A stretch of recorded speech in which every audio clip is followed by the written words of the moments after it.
Nous voici de retour sur le paddock du circuit de l'Anneau du Rhin à l'occasion du Trophée Nostalgie pour cette seconde vidéo de la série. Nous tenons tout d'abord à remercier l'équipe DRM Motorsport d'avoir accepté nos micros et nos caméras au sein du team et d'avoir participé à la création de ces vidéos. Un grand merci à eux. Cela nous a permis de vous fournir une vidéo de présentation de la Fun Cup par un pilote virtuel et réel que nous connaissons très bien. Et quelques éclaircissements techniques sur ce bolide avec le mécanicien Mika que l'on vous invite à regarder si vous l'avez manqué. Mais ce n'est pas tout, ils nous ont également permis de faire quelques images pendant le briefing que vous découvrez actuellement. Nous remercions également Alain Corda pour sa gentillesse et nous lui souhaitons bonne chance pour cette nouvelle saison chez DRM Motorsport. Pour clore le spectacle, c'est la voiture numéro 2 DRM Autographe qui a réalisé la pole position avec Ulysse Depot au volant et qui va nous en parler immédiatement. Bonjour, je m'appelle Ulysse Depot, j'ai 20 ans et je roule sur la Fun Cup numéro 2 du team DRM Autographe. Alors, vous avez fait le meilleur temps lors des qualifications. On sait que ça s'est pas forcément joué à ce moment-là, il y a eu un petit jeu. Alors, comment ça s'est passé ? Ça s'est très bien passé, on a réussi à faire un beau tour. En Fun Cup, on sait très bien que l'aspiration joue énormément. Donc en plus d'avoir un tour clair et avec des bonnes trajectoires, il faut aussi réussir à coupler avec tout ça une bonne aspiration dans les lignes droites et c'est ce que j'ai réussi à faire.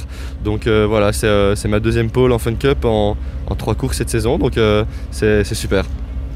Et donc après ce petit jeu des qualifications un peu spécial, vous avez quand même décroché, vous partez quand même en pole. Non, on partira je pense 9e ou 10e parce qu'en Fun Cup ils aiment bien les petits jeux après les qualifications où les 10 premiers et puis du 11e au 20e et ainsi de suite font des petits jeux entre eux où voilà, ça dépend, ça peut être de la corde à sauter, des pompages et cette fois-ci c'était un jeu de réflexe et visiblement j'ai pas été très bon donc on partira 9e ou 10e donc voilà, c'est un petit désavantage, mais sur une course de 8 heures et surtout en Fun Cup, c'est pas la fin du monde. C'est sûr, la course est longue, on peut encore remonter. La séance a été courtée, suite à un drapeau rouge. Est-ce que ça vous a empêché de travailler plus que prévu, moins que prévu, pardon, ou vous avez pu faire tout ce qu'il y avait à faire? Non, je dirais même que ça nous a plutôt arrangé puisque les autres n'ont pas pu refaire de tentatives pour aller chercher la pole, donc ça nous a quelque part un peu protégés. Bon, parfait, tant mieux pour vous.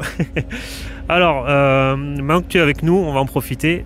Tu vas nous amener avec toi dans la voiture, tu vas nous présenter un peu ton meilleur tour en on-board, si tu le veux bien. Bienvenue à bord de la numéro 2 pour un tour du circuit de l'Anneau du Rhin lors des qualifications ce matin. On part d'abord sur une très longue ligne droite où, comme vous pouvez le voir, l'aspiration est très importante. On va arriver sur un premier droite rapide où c'est juste un petit léger relâché de gaz. J'ai dû relâcher un petit peu plus à cause du trafic. C'est très important d'être bien placé pour le virage à droite qui suit, où on redescend en 3e vitesse avec un petit peu de vibreur. On est de nouveau sur un droite avec beaucoup de vibreur. Et puis ici maintenant un virage très important à droite, où il faut bien rester à droite et pas trop élargir pour être bien positionné pour ce virage-ci à gauche, où on doit essayer de garder le plus de vitesse en sortie. Maintenant on arrive sur une épingle où on va retomber la 3e sans rentrer trop tôt, en rentrant bien large pour aller chercher une corde très tard et pour pouvoir reprendre les gaz d'un coup et avoir une belle sortie. On est à peu près sur le même style de virage ici maintenant, sauf que c'est un droite, en 2e, où on va vraiment attendre et être patient avant de reprendre les gaz pour avoir une belle sortie encore une fois, puisqu'après on a une longue ligne droite qui suit. Maintenant on va arriver sur un enchaînement assez rapide qui passe en 4e. Donc dans le premier gauche, c'est un petit lâcher, le moins possible. Et puis on repasse à fond, on passe la 5e dans le droite. Et puis on est à fond jusqu'à la chicane. La chicane où on va freiner un petit peu après le pont, un peu avant le panneau des 50. Et on va essayer d'emmener beaucoup de vitesse dans le premier et bien se placer déjà dans le 2e pour le virage à droite qui suit. Où on retombe la 2e vitesse, bien couper le vibreur. On passe la 3 et puis on recoupe bien le vibreur dans le dernier. On reprend les gaz bientôt pour avoir une bonne ligne droite et une bonne sortie. Voilà, j'espère que vous avez aimé.